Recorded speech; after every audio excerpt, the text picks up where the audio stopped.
پہلے ہمارے موٹے موٹے ضروری کام نمٹ جائیں، کچھ چیزیں ہیں، اس کے بعد انشاءاللہ ہم کیا کریں گے، پیسے جو بچ جائیں گے تو پھر ہم انشاءاللہ کسی اچھے کوئی مدرسہ بنا لیں گے، کوئی اسپتال بنا لیں گے، اچھے کام کریں گے ہم. یہ بہت بڑی مسٹیک ہو رہی ہے آپ سے، اس لیے کہ آپ نے اس کو ضروری کاموں کی فہرست میں شامل نہیں کیا.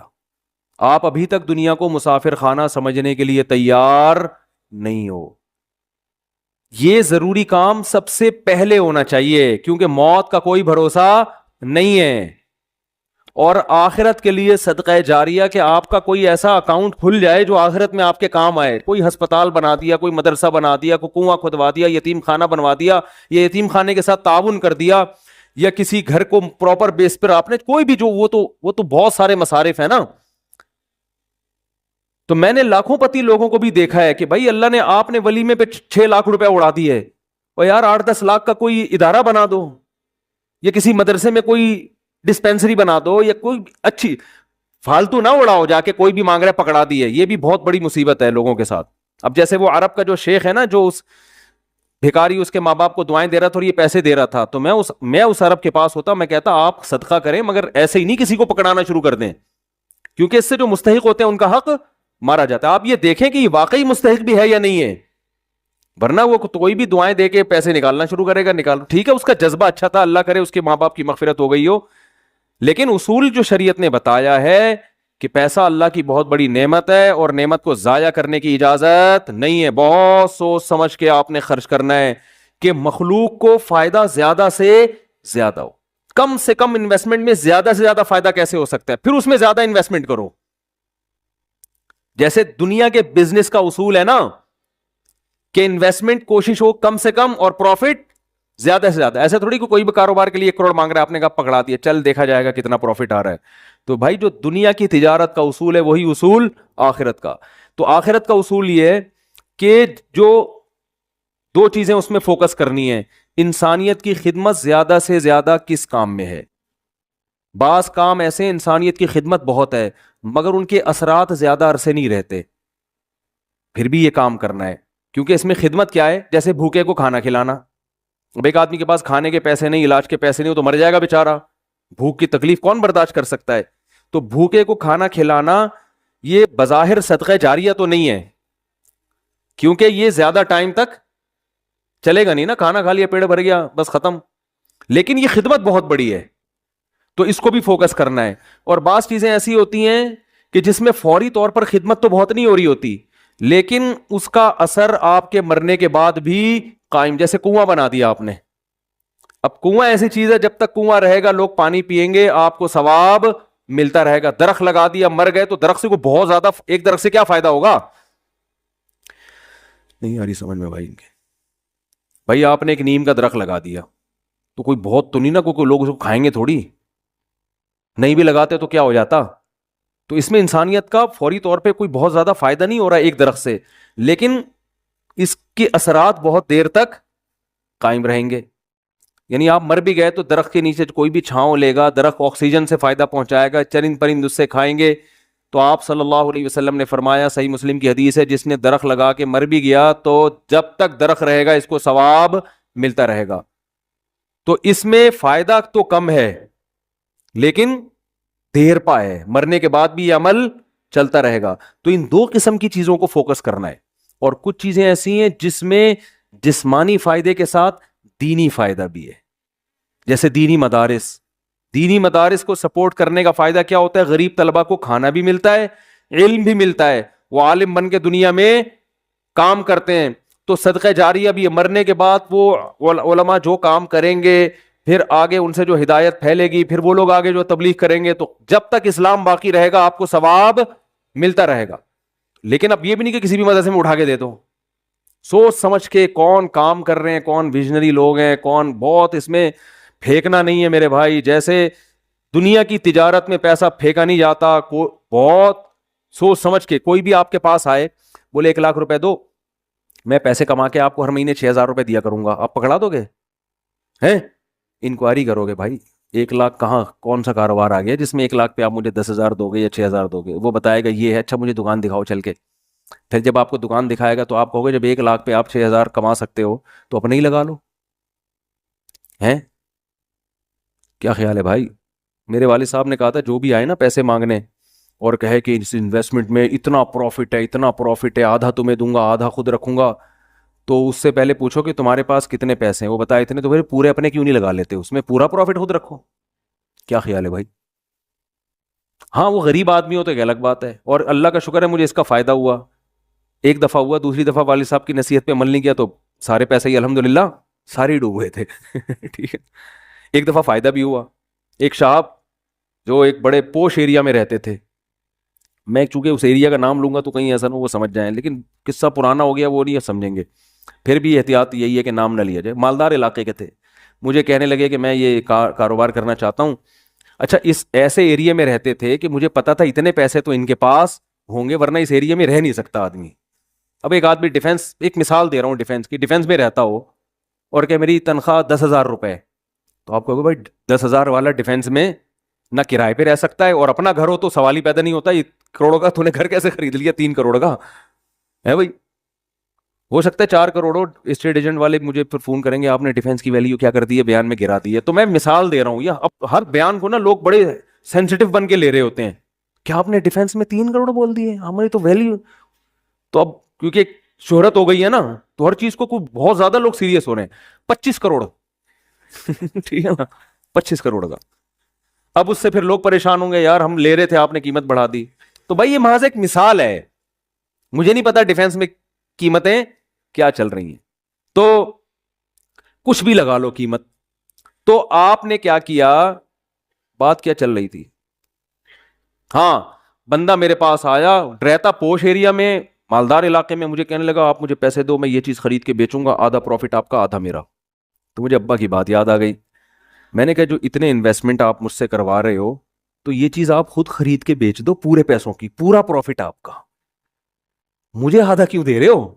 انویسٹمنٹ جو مجھ سے کروا رہا ہے اور آدھا پروفٹ دے رہا ہے، اس کا مطلب وہ رسک لینے کے لیے تیار نہیں ہے، مطلب ڈوبیں تو اس کے ڈوبیں، اس کا مطلب آپ کو خود پتا ہے کہ یقینی پروفٹ نہیں ہے. سمجھتے ہو کہ نہیں سمجھتے؟ تو کسی کو پیسے دینے سے پہلے جیسے انکوائری کرتے ہو نا، صدقہ خیرات سے پہلے بھی ایسے انکوائری کیا کرو، کیونکہ آپ کے پاس لامحدود رقم نہیں ہے. غیر مستحق کو دینے کا سب سے بڑا نقصان یہ کہ مستحق لوگ رہ جاتے ہیں. لوگ کہتے ہیں کسی غیر مستحق کو چلا گیا تو کیا ہے، او بھائی پھر اتنے پھر مستحقین رہ جائیں گے اس سے. اور ثواب کمانا ہے نا تو ثواب تو جب ہی ملے گا جب آپ کا پیسہ صحیح جگہ پہ جائے گا. جو غیر مستحق ہو اس کو ہدیہ دے دیا کرو بھائی دوستی یاری میں کہ چل یار گفٹ ہے. بات آ رہی ہے سمجھ میں؟ تو یہ میں اہم پوائنٹ کی بات بتا رہا ہوں کہ 2 جگہ خرچ کرنا ہے، ضرورت اور دوسرا جس کا اثر دیر پاؤ. صدقہ جاریہ بھی اچھی چیز ہے اور انسانیت کی ضرورت پوری کرنا. آپ کہہ سکتے ہیں یار ایک بھوکے کو کھانا کھلا دیا پیٹ بھر گیا تو وہ تو بس ایک ثواب ہے مخصوص مل گیا تو اب تو ختم نا، صدقہ جاریہ تو قیامت تک رہتا ہے. یہ اس لیے بتا رہا ہوں کہ ہم بعض دفعہ لوگوں کو بتاتے ہیں کہ یار یہ دیکھو یہ غریب ہے، اس کو بیوہ ہے، اس کے گھر میں راشن ڈال دو، کہہ رہے ہیں نہیں نہیں نہیں ہم تو صدقہ جاریہ چاہتے ہیں. تو یاد رکھو صدقہ جاریہ کے اپنے فضائل ہیں کہ وہ چلتا رہے گا آپ کا، لیکن بھوکے کو کھانا کھلانے کے، اس کی ضرورت پوری کرنے کے اپنے، وہ ثواب تھوڑا ہے لیکن وزنی بہت ہے. وزنی کیسے؟ حدیث میں آتا ہے قیامت کے دن اللہ اعلان کریں گے، جب میدان حشر ہوگا نا بہت سختی کا دن ہوگا تو اللہ اعلان کریں گے کہاں ہیں وہ لوگ کہ جب میں بھوکا تھا تو انہوں نے مجھے کھانا کھلایا، میں پیاسا تھا تو انہوں نے مجھے پانی پلایا، آج ان بھوکوں کو میں کھلاؤں گا کیونکہ انہوں نے مجھے کھلایا تھا. جیسے ہوتا ہے نا آپ کو بھوک لگ رہی تھی، کسی نے آپ کا اکرام کیا تو اب آپ کو کہیں وہ بھوکا نظر آئے تو آپ سب سے پہلے اس کو کھلاؤ گے نا. یار میں ٹی وی میں آ رہا ہوں کیا ہے، تھک گئے ہیں تو بیان ختم کر دیتا ہوں، بس ویسے ہی بھی ختم ہونے والا ہے. دیکھو غیرت مند انسان کیا کرتا ہے، آپ بھوکے تھے اور آسان مثال آپ کی گاڑی میں پیٹرول ختم ہو گیا، آپ نے پیٹرول پمپ والے سے کہا یار تھوڑا سا ڈال دو، پیسے بعد میں دے دوں گا میں آپ کو، ابھی جیب میں ہے نہیں. اس نے کہا چل یار ڈال دیا پیٹرول، میں اپنے پیسوں سے ڈال رہا ہوں جاؤ یار. ایک دن کیا ہوا، اتفاق سے آپ پیٹرول پمپ کے مالک بن گئے، وہ آیا گاڑی لے کے، پیٹرول نہیں ہے، لائن لگی ہوئی ہے، بہت سے غریب آ گئے بغیر پیٹرول کے نا ٹھیک ہے نا. اب آپ کے پاس محدود پیٹرول ہے تو آپ کس کی گاڑی میں ڈالو گے؟ آپ اعلان کرو گے بھائی جنہوں نے میری بائک میں یا گاڑی میں پیٹرول ڈالا تھا نا وہ بندہ آگے آ جائے, اس کو تو اس کی ضرورت تو پوری کرنی تو ایک عام انسان جب یہ کام کرتا ہے تو اللہ تو غیور ہے بھائی. تو اللہ اعلان کرے گا, بھوک اور پیاس میں لوگ تل ملا رہے ہوں گے, اللہ کہے گا سب سے پہلے ان کو کھلاؤں گا جنہوں نے جب میں بھوکا تھا مجھے کھلایا, جب میں پیاسا تھا مجھے پلایا. تو لوگ کہیں گے اللہ تو کہاں بھوکا ہو سکتا ہے؟ تو اللہ کہیں گے میری مخلوق میں فلاں شخص بھوکا تھا, تو اس کا بھوکا رہنا ایسا ہی ہے جیسے میں, کیونکہ حدیث میں آتا ہے الخلق عیال اللہ, جیسے گھر کا کوئی سربراہ ہوتا ہے نا, تو بچے بھوکے ہوں گے تو تکلیف کس کو ہوتی ہے؟ باپ کو ہوتی ہے کہ نہیں ہوتی ہے؟ تو آپ صلی اللہ علیہ وسلم نے فرمایا اللہ کی مخلوق بھی ایسے جیسے اللہ کے اہل و عیال, اللہ کا تو اہل و عیال نہیں ہوتے لیکن مثال دی ہے, ایسے ہی ہے, اللہ کو ان کی فکر ایسے ہی ہے. وہ الگ بات ہے بہت سے بھوکے مرتے ہیں, یہ اللہ کی تقدیر ہے, یہ اللہ کی حکمت ہے, دنیا کو اللہ نے ایسے ہی چلایا ہے کہ کسی کو ملے گا کسی کو نہیں ملے گا, یہ اب اس میں تو اللہ سے نہیں الجھ سکتے. لیکن اللہ اعلان کرے گا کہ میری مخلوق میرا خاندان تھی, گویا کہ اللہ کا خاندان نہیں ہوتا, یعنی میرے ماتحت تھی اور میں لوگوں کے ذریعے لوگوں کو کھلاتا ہوں, تو جب میں بھوکا تھا تو فلاں کا بھوکا ہونا ایسا ہی ہے جیسے میں بھوکا. تو اس سے پتہ چلتا ہے کسی بھوکے کو کھانا کھلانا ایسے جیسے آپ کس کو کھلا رہے ہو؟ اللہ کو. تو اگرچہ یہ صدقہ جاریہ نہیں ہے لیکن بھائی ایک نیکی ہے, لیکن یہ وزنی بہت زیادہ ہے. تو ان دونوں مدوں میں خرچ کیا کرو. کرو گے کب؟ لوگ کھلا دیتے ہیں, جو بڑا اماؤنٹ جو ہے نا, جیسے اپنی شادی بیاہ پہ خرچ کرتے ہیں, گاڑیوں پہ خرچ کرتے ہیں, مکان پہ خرچ کرتے ہیں, اس ٹائپ کا اماؤنٹ اللہ کے لیے خرچ, اللہ کے لیے بس وائپر والے کو 20 روپے. اب تو 20 ریٹ تھوڑے بڑھ گئے, ورنہ 5 پہ چل رہے تھے, وہ پھر کھلا مانگ بھی رہے ہوتے تھے. وہ پھر کیا مانگ رہے ہوتے تھے؟ ایک آدمی نے کسی فقیر سے کہا, ایک فقیر کسی آدمی کے پاس آیا کہ اللہ کے نام پہ نا پتہ نہیں کچھ چائے پلا دو یا کچھ کھانا کھلا دو. تو اس نے 100 کا نوٹ نکالا, بولا کہ 50 روپے ہیں. اس نے کہا ہاں. اس نے کہا 50 روپے دے گا واپس لے گا. اس نے کہا پہلے وہ اس سے پی لو جا کے. یہ بھی لوگوں کو جانچنے کا ایک, بھائی بھکاری سے بولے جی پہلے وہ پیسے تو خرچ کرنا تھے تیرے پاس ہیں, یہ بھی ایک طریقہ, بڑا خاندانی طریقہ ہے یہ, ٹھیک ہے نا. تو کیا بات کر رہے تھا یار, اصل میں آج میں اتنا صبح سے گھوم رہا ہوں نا, آج میں 1 منٹ کے لیے نہیں بیٹھا ہوں. صبح سے یہ کام وہ کام, ادھر ملاقات, ادھر جاؤ, فلاں ملتان سے آئے, فلاں خانے وال سے آئے, فلاں جماعت آئی ہوئی ہے, فلاں یہ ہو رہا ہے. کھوپڑی سارا دن گھوم کے نا جب بیان میں بیٹھتا ہوں تو وہ اتنے مختلف قسم کے سگنل آ رہے ہوتے ہیں کہ اس کو گچی سے پکڑنا کیا ہوتا ہے, بہت مشکل ہوتا ہے کہ یار پوائنٹ سے ہٹے نہیں. تو ہاں میں یہ عرض کر رہا تھا, جلدی سے بات سمیٹ کے ختم کرتا ہوں, کہ لوگ یہ کہتے ہیں کہ پہلے موٹے موٹے کاموں سے فارغ ہو جائیں, یہ بھی, اس کے بعد جب بچا کے بڑھاپے میں بالکل اینڈ میں جا کے اتنے پیسے کسی مدرسے کو دے دیں گے. نبی صلی اللہ علیہ وسلم نے فرمایا انسان ساری زندگی, حدیث کا مفہوم ہے, مال جمع کر کے رکھتا ہے اور کہتا ہے کل خرچ کروں گا, کل خرچ کروں گا, کل خرچ کریں, پھر جب بڑھاپا آتا ہے کہتا ہے یہ فلاں کے لیے اور یہ فلاں کے لیے. فرمایا وقت کان علی فلان, اب تو وارثوں کا حق اس پہ ہو گیا. اب تو وارث کہیں گے ابا ہمیں محروم کرنے کے لیے, اپنی تو ساری عیاشی ابا نے کر لی, اب جب ابا کا انا للہ ہونے والا ہے, دنیا سے جانے والے ہیں, اب بچوں کو نظریں ہوتی ہیں دو دکانیں ابا کی میرے حصے میں آئیں گی. چلو ابا سے ایسی لالچ تو نہیں کرنی چاہیے, لیکن بہرحال پتہ ہے کہ یار چلو ابا نے بنائی, اب ہمارے کام آئیں گی. اب ابا کیا کر رہے ہیں, فلاں 2 دکانیں مدرسے کو دے دو, فلاں فیکٹری کو دے دو, یتیم خانے کو دے دو. تو اس میں نقصان کس کا ہو رہا ہے؟ کیونکہ اب تو ابا کو ضرورت نہیں ہے. تو نہ کرنے سے یہ بھی پھر بھی بہتر ہے 1/3 کے اندر کہ بچوں کو نقصان نہ ہو. اگر بچوں کو نقصان ہو رہا ہے پھر تو یہ بالکل صحیح نہیں ہے. حدیث میں آتا ہے کہ آخر عمر میں نا اس طرح سے صدقہ کر دینا کہ بچے دوسروں کے محتاج بن جائیں. آپ صلی اللہ علیہ وسلم نے اس کی اجازت نہیں دی ہے.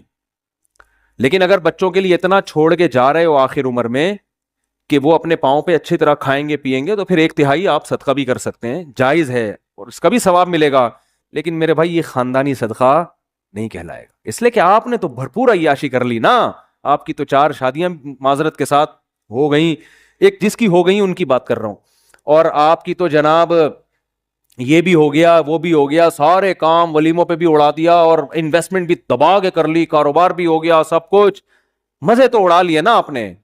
تو یہ نبی کی نظر میں افضل صدقہ نہیں ہے. افضل صدقہ یہ ہے, آپ صلی اللہ علیہ وسلم سے صحابی نے پوچھا یا رسول اللہ سب سے بہترین صدقہ کون سا ہے؟ آپ نے فرمایا وہ صدقہ ہے تأمل الغنا وتخشى الفقر, تمہیں امید ہو کہ اگر یہ پیسہ میں نے صدقہ نہیں کیا تو اس سے ڈبل بنا سکتا ہوں, پیسے سے پیسہ کما سکتا ہوں, یہ امید ہو, اس حال میں پیسہ صدقہ کرو. اور یہ بھی ڈر ہے کہ اگر کر دیا تو فیوچر میں غریب نہ ہو جاؤں. اس ملی جلی کنڈیشن میں جو صدقہ ہوگا نا وہ کیا کہلائے گا؟ خاندانی صدقہ. سمجھ میں نہیں آ رہی بات؟ تو اس لیے صدقات و خیرات میں یہ نہیں کہہ رہا, یہ تو حدیث میں بھی منع ہے کہ اتنا کر دینا کہ کل لوگوں کے محتاج بن جائیں, یہ تو جائز ہی نہیں ہے نا, کہ اپنے ضروری جو بیوی بچوں کے ہیں وہ تو بہرحال, لیکن صرف اتنا کر لیں کہ آپ جب یہ کہتے ہیں نا کہ میرے یہ چند ضروری کام ہو جائیں تو پھر میں یہ کروں گا, یہ الفاظ غلط ہیں. آپ یہ کہیں کہ میرے چند ضروری کاموں میں ایک اہم ترین کام یہ بھی ہے, تو یہ والا کام بھی ان ضروری کاموں کی طرح ترجیحی بنیادوں پہ کرنا ہے, اور یہ چند ضروری کام جس میں یہ بھی ہو جائیں تو پھر میں کیا ہو جاؤں گا؟ فری, پھر میری مرضی میں جہاں چاہے صدقہ کروں. بہت مشکل ہے بات سمجھانا. تو بڑی انویسٹمنٹ جیسے بزنس پہ کرتے ہیں, بڑی انویسٹمنٹ جیسے شادی پہ کرتے ہیں, بڑی انویسٹمنٹ جیسے اپنے بچوں کی ایجوکیشن پہ کرتے ہیں, ایسے ہی ایک آدھ بڑی انویسٹمنٹ آخرت کے لیے بھی کرنی چاہیے. سمجھا پا رہا ہوں اپنی بات کو؟ لیکن وہ خاندانی انویسٹمنٹ ہو, مرے تو پتہ چلے کہ یار ایک ہسپتال ہے چل رہا ہے بھائی غریبوں کے لیے. سمجھتے ہو یا نہیں سمجھتے ہو؟ دیکھو گورے بھی بڑی بڑی انویسٹمنٹ کرتے ہیں لیکن ان کا کوئی بچوں کا ان پہ ٹینشن نہیں ہوتی نا, نہ بیوہ کا خیال ہے ان کو, نہ بچوں کا خیال ہے. آپ کے لیے صدقہ کرو گے ثواب ملے گا, کیونکہ آپ تو پوری فوج چھوڑ کے جا رہے ہو اگر میرے بیان سنتے ہو. کیا خیال ہے؟ ٹھیک ہے نا, پوری فوج ہے آپ کی. تو دونوں. اور پھر عجیب بات ہے, آپ نے اس نیت سے نہیں کرنا کہ ریٹرن ملے گا, اسی نیت سے کرنا ہے کہ میں نے جو خرچ کیا وہ گیا, ختم, بس دنیا میں نیکی کر دریا میں ڈال. لیکن ویسے میں ایک جنرل نالج کے لیے بتا رہا ہوں کہ اللہ ڈبل کر کے دیتا ہے واپس, بلکہ اور بڑھاتا ہے, پھر دیتے جاؤ گے بڑھاتا جائے گا, دیتے جاؤ گے حدیث میں آتا ہے ما نقصت صدقۃ من مال, صدقے سے مال میں کبھی بھی کمی نہیں ہوتی نہیں ہے. لیکن آپ نے یہ نیت نہیں کرنی, آپ نے یہ نیت کرنی ہے کہ میں دے رہا ہوں اور مجھے نقصان نہیں ہوگا اس کا, میرا کاروبار بھی کم ہو جائے گا اور میرے گھر میں بھی تھوڑا خرچہ کیا ہو جائے گا. یعنی میری اپنی بیوی بچوں سے تو خرچہ مت روکو, ان کو نہ بھیٹ چڑھاؤ اپنے توکل کی, ٹھیک ہے نا. اپنا, میری گاڑی تھوڑی سی سستی ہو جائے گی, یہ ہو جائے گا وہ ہو جائے گا, اپنے اوپر تو رکھ کے سب کچھ کرو. یہ نیت یہی کرو کہ یار کم ہی ہو جائے گا. لیکن ویسے میں جنرل نالج کے لیے بتا رہا ہوں کم ہوتا نہیں, کیونکہ اگر آپ نے نیت یہ کر لی نا کہ بڑھ جائے گا, پھر نہیں بڑھے گا, پھر نہیں بڑھے گا. اور اس میں بات چاہ کے کمپلیٹ ہو جائے, لیکن اس میں آپ نے یہ دیکھنا ہے آپ میں توکل کتنا ہے. صحیح ہے نا. کل آزمائش آئی تو ایسا نا یار مجھ سے آپ کا بیان ہی گلے پڑ گیا یار, تو کوئی بات نہیں, پہلے یہ والے بھی کر لو پھر کر لو, تو خاندانی نہ ہو, غیر خاندانی صدقہ بھی ہو تو چلو صدقہ تو ہو گیا نا. تو خاندانی صدقے کے لیے تھوڑی سی کھوپڑی بھی خاندانی ہونی چاہیے, تو یہ ظرف بھی ہونا چاہیے اسی حساب سے, تو اپنی حیثیت دیکھ کے. لیکن میرا مقصد صرف یہ ہے کہ یار کچھ تو انویسٹمنٹ آخرت کے لیے بھی جوانی میں جب آپ کو ضرورت ہے, بڑھاپے کے لیے نہ رکھو. بڑھاپے میں اللہ اور توفیق دے دے گا. اور صدقہ ایسی چیز ہے جس کو ایک دفعہ عادت پڑتی ہے نا پھر ہاتھ رکتا نہیں ہے اس کا. آدمی بعض دفعہ ایک بڑا اماؤنٹ خرچ کرتا ہے کہ یار یہ میں بڑا اماؤنٹ خرچ کر رہا ہوں بس تاکہ ایک دفعہ ہو جائے, کل مروں کوئی بھروسہ نہیں, کل مر جاؤں تو صدقہ جاری ہوگا. تو ایک دفعہ کرو گے نا, عادت ایسی پڑتی ہے اس کی, پھر کل دوبارہ یہی سوچ کے دوبارہ کرو گے. یہ اللہ کی طرف سے ایک نعمت ہے کہ جو کرتا ہے پھر اللہ اس کو صدقے کرنے کی توفیق دیتا رہتا. تو یہ سب سوچ سمجھ کے. تو ہاں اچھا, اس میں پھر دو کام کرنے ہیں. کچھ صدقے تو پبلک کو دکھا کے کرنے ہیں, اپنے بچوں کو بھی بتاؤ, بیوی کو بھی بچاؤ, بھائی کو بھی بتاؤ, رشتہ داروں کو بھی بتاؤ, کیونکہ قرآن میں جگہ جگہ آتا ہے کہ نیک لوگ چھپا کے بھی صدقہ کرتے ہیں اور علانیت. دکھانے کا فائدہ یہ ہوگا پبلک کو ترغیب ہوگی کہ یار اس نے جب یہ ہسپتال بنا سکتا ہے, مدرسہ بنا سکتا ہے, یتیموں کی مدد کر سکتا ہے اور نہیں مرا ماشاءاللہ کھا رہا ہے, کچھ ہمیں بھی عبرت حاصل ہوگی کہ نہیں ہوگی. بچوں کو جب بتاؤ گے تو بچے کہیں گے یار میرے باپ نے اتنا کچھ کیا, جب وہ باپ بنیں گے تو ان کا بھی دل چاہے گا. تبھی میں لوگوں سے کہتا ہوں اپنی بہنوں پہ خرچ کیا کرو لفافے میں, اور بچے کو بتاؤ دیکھو میں نے پھپھو کو تمہاری اتنے پیسے دیے, شو مارنے کے لیے نہیں, تاکہ وہ بھی آپ کی بہنوں آپ کی بیٹیوں پہ, جب آپ اپنی بہنوں پہ اپنی اولاد کے سامنے خرچ کرو گے تو آپ کا بیٹے کو خیال ہوگا کہ یار مجھے بھی جب میری ارننگ آئے گی تو مجھے بھی اپنی بہنوں کا خیال کرنا ہے, ہماری یہ پرمپرا ہے, ہمارے خاندان میں مرد عورتوں کا خیال کرتے ہیں. آپ کیا کرتے ہو, کبھی ایک دھیلا بچے نے نہیں دیکھا کہ آپ کی جیب سے اس کی پھپھو کے لیے نکل رہا ہو. ٹھیک ہے نا, نصیحتیں آپ کی صبح شام ماشاءاللہ ہول سیل کے حساب سے چلتی رہتی.